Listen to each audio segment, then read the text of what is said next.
আসসালামু আলাইকুম রহমতুল্লাহ।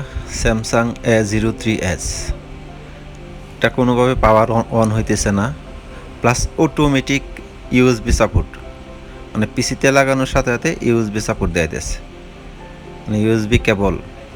যে ইউএসবি কেবল ফোনটা অন থাকলে দেখাইতো, এখন এটা অন না, অফ অবস্থায় দেখা।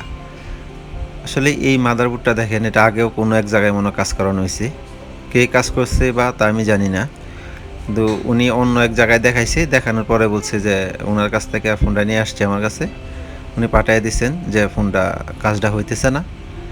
এখন আমি আসে আবার পাওয়ার সাপ্লাইতে চেক দিলাম, দেখি যে 100-র উপরে বা 150 বা 65 বা সামথিং বা 2-এর উপরে উঠে না। এই দেখেন আমি পাওয়ারে দিলাম, এখন পাওয়ার সুইচ দেওয়ার সাথে সাথে দেখবেন যে 100-র উপরে বা 65, 80, 150, 165 বা 200-র উপরে উঠেই না, এরকমই থাকে। আসলে এই সমস্যাটা সিপিইউআইসি থেকেই হয়, কিন্তু ইউএসবি সাপোর্ট যেটা আছে এটা সব ফোনের মধ্যে এরকম হয় না। হঠাৎ করে বা হঠাৎ মাঝে মধ্যে কোনো ফোন বা কিছু কিছু ফোন আছে এরকম সমস্যাটা আসে, কিন্তু সিপিইউআইসি থেকে ইউএসবি সাপোর্ট এটা খুব কম, ইএমএমসি থেকে হয় বেশিরভাগ। কিন্তু প্রথম অবস্থায় আমি দেখবো এটা সিপিইউআইসিটা কাজ করার পর সমস্যা সমাধান হয় কিনা। কিন্তু এই যে আইসিটা আমি এখন খুলতেছি এটা হচ্ছে সিপিইউআইসি।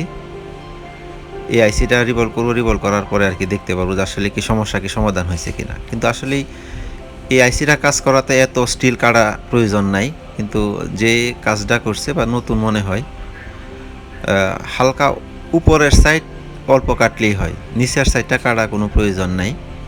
যদিও যারা নতুন আছেন উপরের সাইডটা অল্প অংশ কাটলেই হয়, কিন্তু আমি বেশিরভাগ কাজ করি এগুলা A03s বা এরকম স্যামসাং যেগুলো আছে অল্প সাইড থাকলেই হয়, কিন্তু স্টিল আমি কাটি না। কিন্তু এই স্টিল এই দিক ওই দিক উপর নিচে দুই সাইডই কাটা।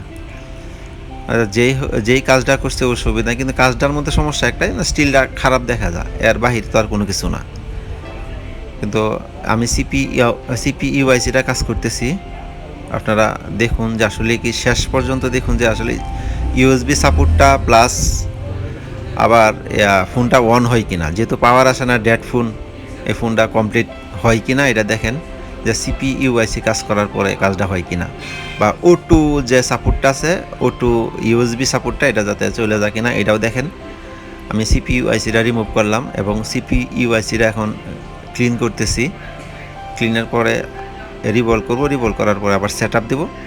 এই ফুল ভিডিওটা দেখুন, তাহলে বুঝতে পারবেন।